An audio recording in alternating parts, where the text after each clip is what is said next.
Wazo la Tag na Ushinde na Dost Media lilikuja baada ya kuwaza ni jinsi gani tunaweza tuka-engage kwenye jamii sisi kama Dost Media.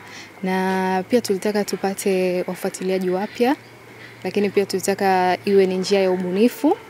Na nafikiri tumefanikiwa kwa kiasi kikubwa, kwa sababu ukiangalia washindi waliopatikana leo ni 10, lakini tulipata washiriki wengi zaidi. Kwa hiyo hata ambaye alikuwa hafahamu kuhusu Dost Media basi ameweza kuifahamu. Kwa hiyo lengo lilikuwa ni kuweza pia kurudisha kwa wafuatiliaji wetu kama shukrani, kwa sababu bila wao sisi hatuwezi kufanya chochote. Kwa hiyo ndo support yetu kubwa, kwa hiyo tukaamua kwa nini basi tusiwape chochote kitu katika kuelekea kusherehekea sikukuu ya Eid, lakini pia tu engage na watu wengine zaidi waweze kutufuatilia, na naamini tumefanikiwa kwa asilimia kubwa. Unawaahidi nini wafuatiliaji kwamba itakuwa ni mwanzo au mwisho, na au labda kuna maono gani au kuna vitu gani ambavyo kama Dost Media TZ mmevipanga kuweza kufikia hazima yenu ya kuwa karibu na jamii? Huu ni mwanzo tu.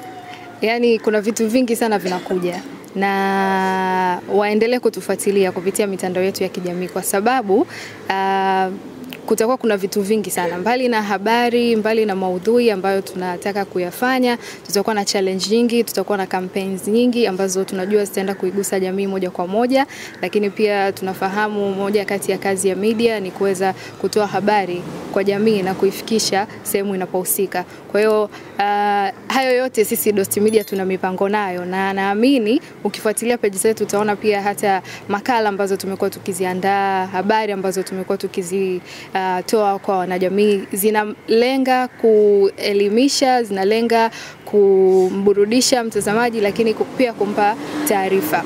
So mengi yanakuja. Hii tumeona kwa sababu kuwa sikukuu inakaribia tuanze na hii, lakini huu sio mwanzo, kutakuwa kuna mengi zaidi. Endelee kutufuatilia. Tag na Ushinde, Dost Media.